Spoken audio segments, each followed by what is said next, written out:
Hari Seldon, a relatively unknown but exceptionally gifted mathematician from the remote and temperate world of Helicon, found himself immersed in the dizzying grandeur of Trantor, the monumental capital of the sprawling galactic empire. His journey to this colossal planet city was prompted by his desire to present his revolutionary theory of psychohistory at the prestigious decennial convention for mathematicians, an event held every 10 years on Trantor. Seldon's theory posited the radical notion that the future trajectory of vast human societies could be predicted through intricate mathematical analysis, though he was careful to emphasize that such predictions would be broad in scope, dealing with statistical probabilities rather than precise individual events or absolute certainties. Unbeknownst to the earnest young academic, his groundbreaking presentation resonated far beyond the confines of the scientific community, capturing the attention of none other than Emperor Cleon I himself. During their initial, ostensibly informal, audience, Seldon remained blissfully unaware of the youthful man's true imperial identity. Cleon, a ruler whose public persona was meticulously cultivated to project an image of stately dignity and handsome youth, often masking a certain asymmetry to his real face and a slightly shorter stature than his official holographs portrayed, was less captivated by the pure mathematical elegance of psychohistory. Instead, he saw in Seldon's theory a potent tool for political manipulation. The emperor envisioned Seldon publicly declaring a long and prosperous reign for him, convinced that such a universally believed prophecy could transform into a self-fulfilling reality, thereby stabilizing his often troubled empire.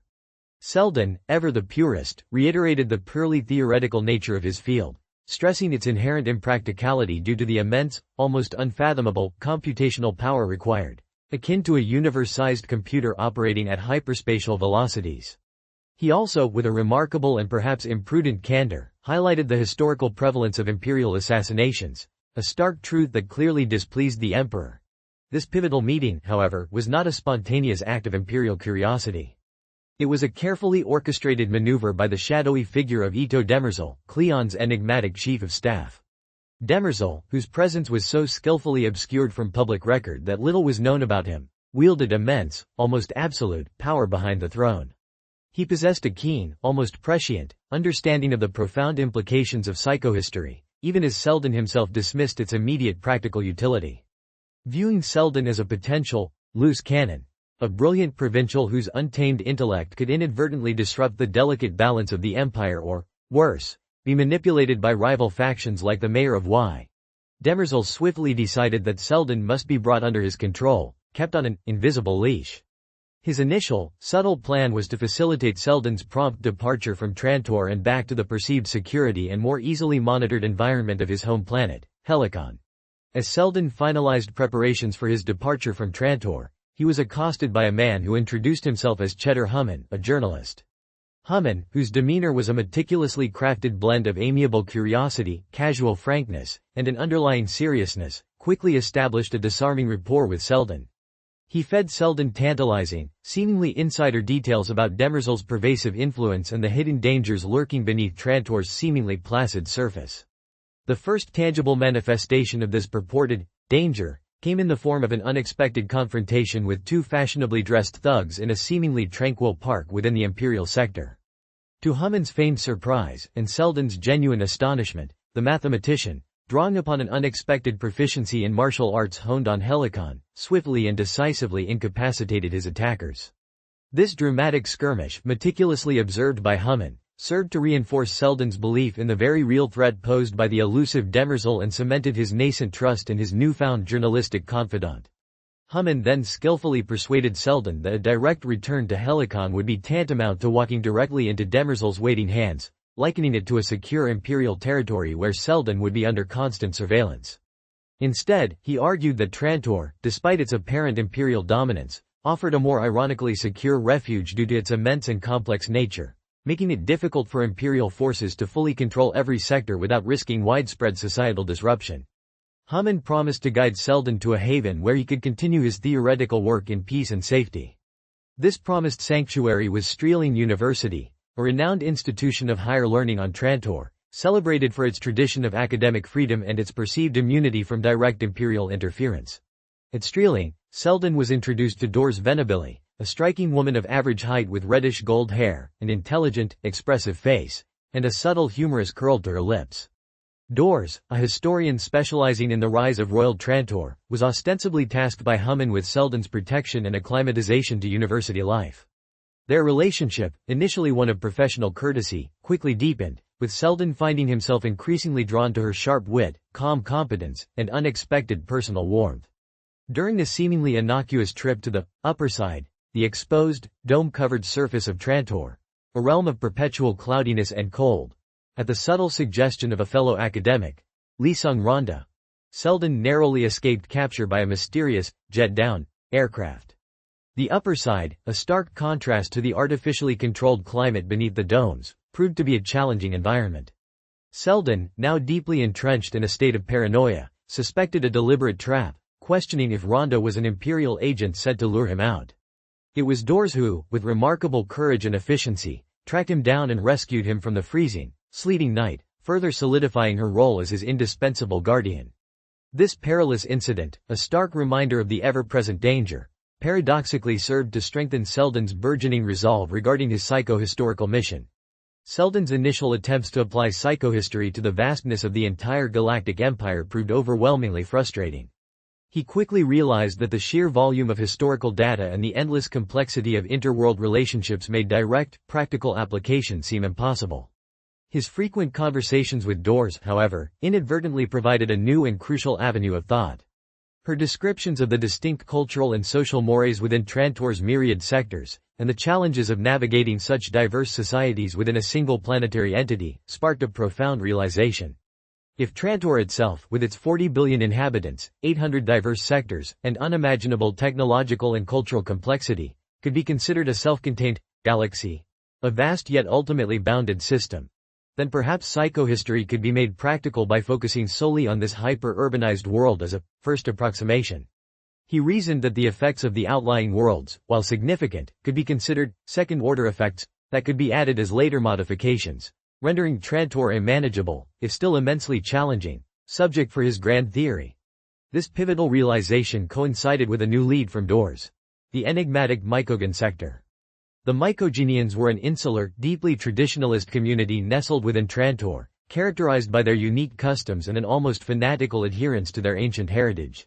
They claimed to possess meticulously preserved historical records dating back an astonishing 20,000 years, even speaking of a single world of origin for humanity, which they called Aurora.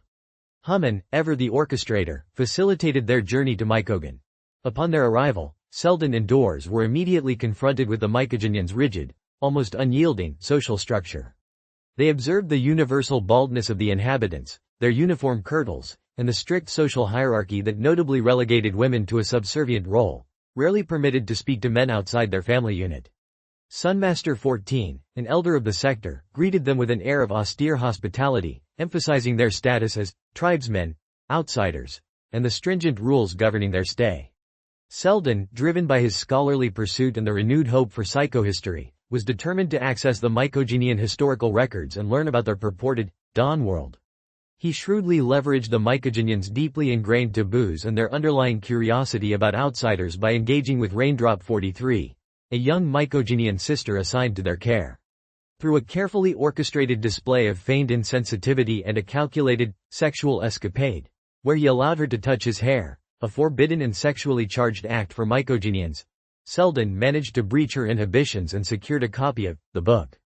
This ancient volume, a unique print book with advanced microprint technology and a bilingual translation into Galactic Standard, proved to be a veritable treasure trove of Mycogenian history and belief. The book, though at times dreadfully dull and seemingly a virtual encyclopedia of internal politics, contained crucial references to a single world of origin, called Aurora, and enigmatic mentions of robots.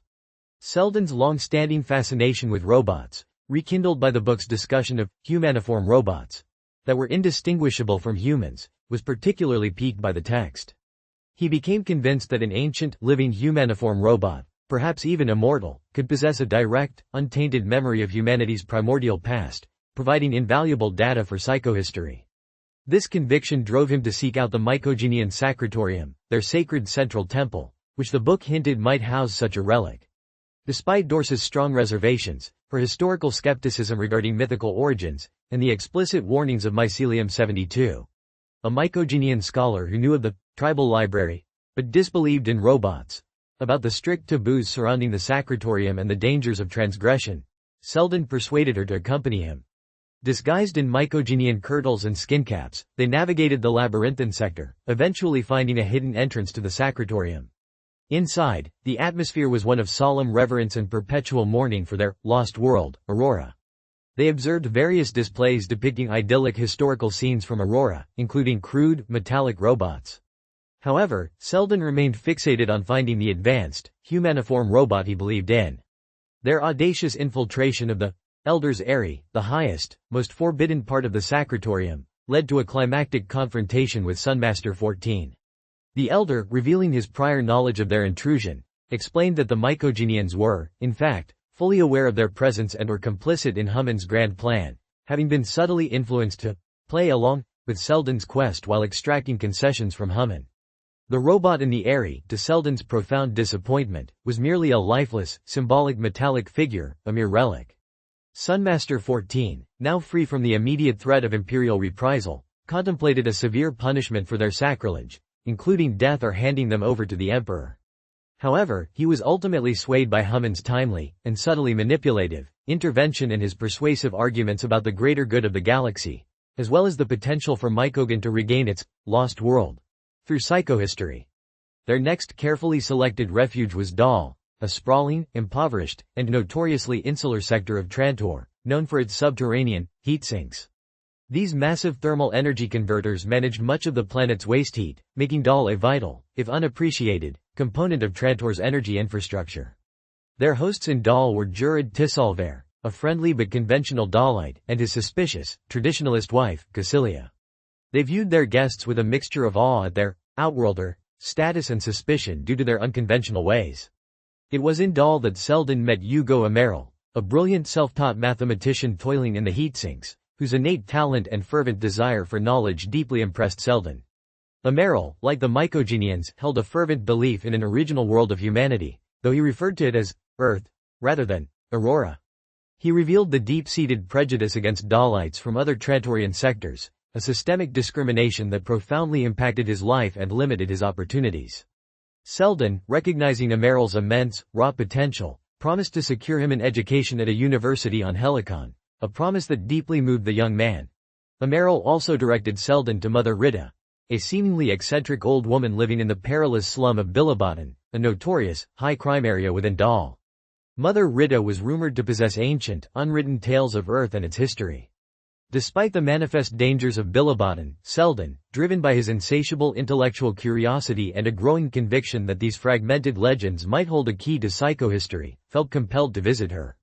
Dors, true to her uncompromising commitment to Seldon's safety, insisted on accompanying him. She took the initiative to purchase 2 large, functional knives and a specialized belt to conceal them, demonstrating a surprising and fierce combat prowess that would soon prove vital. They navigated the grimy, hostile alleys with the help of Rach, a resourceful and street-smart urchin from Bilibatan whom Seldon had won over with the promise of a personal computer and reading lessons. In Bilibatan, they found Mother Rita, who, though seemingly a simple fortune-teller, recounted a fragmented, mythical history of Earth, claiming humanity existed there for millions of years before a cataclysmic conflict with evil worlds and artificial human beings, robots. She spoke of a heroic robot named Danae, who lived forever and was destined to return when needed. This further solidified Seldon's conviction about the existence of a living, ancient robot, albeit now one associated with Earth.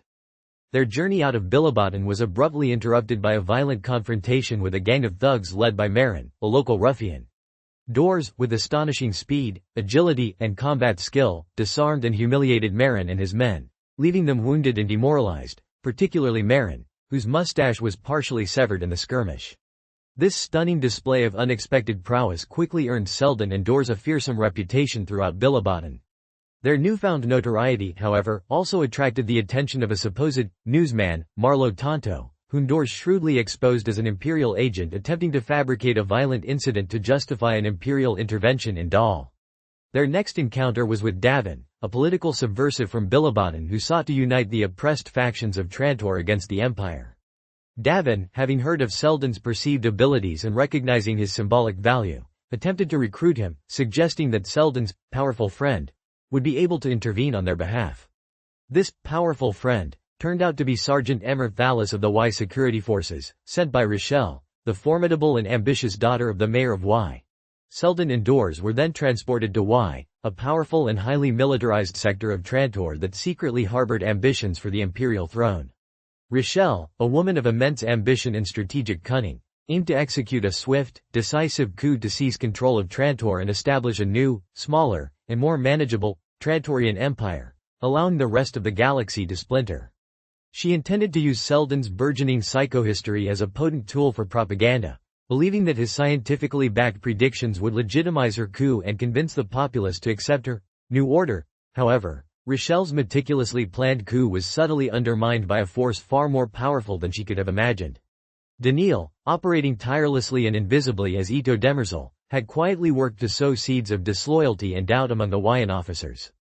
He skillfully exploited their traditionalist biases against serving a woman, subtly reinforcing their latent misogyny. On the very day of the planned takeover, the Wyan security forces betrayed Rochelle, suddenly pledging their allegiance to her aging father, Mannix IV. In a dramatic and emotionally charged confrontation, a furious and defeated Rochelle, reeling from this unforeseen betrayal, killed Sergeant Thallis for his perceived disloyalty and then, in a desperate act of rage, attempted to kill Seldon. Rach, the seemingly insignificant street urchin, displayed astonishing bravery, jumping between Seldon and the blaster, giving Dors the crucial opportunity to disarm the enraged Rochelle. At this critical juncture, Hummin appeared once more, finally shedding his carefully constructed personas and revealing his true identity, Ito Demerzel, Emperor Cleon's seemingly human chief of staff. He then delivered the most astonishing revelation of all. He was not human but a robot, R. Daniil Olivau, a nearly immortal being who had, for 20 millennia, guided humanity from behind the scenes. Daniil explained that his elaborate charade of pursuing Seldon as Demerzel, while simultaneously protecting and guiding him as Hummin, was a meticulously calculated strategy. Its purpose was to force Seldon to confront the practical challenges of psychohistory, transforming it from a mere mathematical game into a vital, real-world endeavor. He confessed that his emotional manipulation of others, while always subtle and carefully limited to avoid violating the inherent laws of robotics, was a necessary tool to navigate the complexities of human society in accordance with the paramount zeroth law of robotics. A robot may not injure humanity or, through inaction, allow humanity to come to harm. Daniil revealed that his interventions in human affairs, from subtly swaying Sunmaster 14 through carefully recalled favors to exploiting the Wyan general's pre-existing resentment and latent fear of women, were always delicate acts of strengthening existing human tendencies rather than directly imposing his will. He admitted that Seldon's relentless pursuit of the living robot, his insatiable curiosity, and his journey across the diverse and complex Trantorian sectors, exposing him to myriad societal structures, had ultimately led him to the profound realization that Trantor itself was the ideal, single world, for psychohistorical analysis. It was a massive, yet ultimately bounded, system complex enough to make psychohistory meaningful, yet simple enough, compared to the entire galaxy, to make it potentially practical. With this astonishing and liberating understanding, Seldon, infused with a renewed sense of purpose, committed himself to developing psychohistory. Daniil promised him unwavering support, providing access to unlimited resources, state-of-the-art computers, and a dedicated staff, including Rach and Hugo Amaral, whose unique talents and first-hand experiences would prove invaluable for the monumental project. He also hinted at a second plan for humanity's future, a more radical and equally difficult approach, if psychohistory were to fail, emphasizing the importance of having multiple paths to safeguard humanity's long-term survival. Finally, in a deeply personal and vulnerable moment, Seldon turned to Dors, confessing his profound affection for her. He acknowledged that his desire for her companionship transcended any pragmatic need for her protection or intellectual assistance, admitting his struggles with expressing genuine emotion and his long-held fears of rejection. Dors, in turn, revealed the inherent conflict within her. While her primary directive as a robot was Seldon's protection and the furtherance of his mission, she genuinely cared for him, even though her robotic nature prevented her from experiencing human love in the same way. She admitted that she was also a robot, one of Daniil's helpers. Despite her inability to feel human emotions, her actions throughout their perilous journey had consistently demonstrated a deep commitment to his well-being. Seldon, accepting her for who she was, flaws and all, embraced her, and they shared a passionate kiss, signifying the profound and unique bond forged through their shared trials. This moment marked the true beginning of their partnership, a partnership that would, for many decades, define the very future of the galactic empire. Raich, the street urchin who became an unwitting but crucial part of Seldon's journey, was also taken under their wing, his life irrevocably intertwined with the unfolding destiny of psychohistory.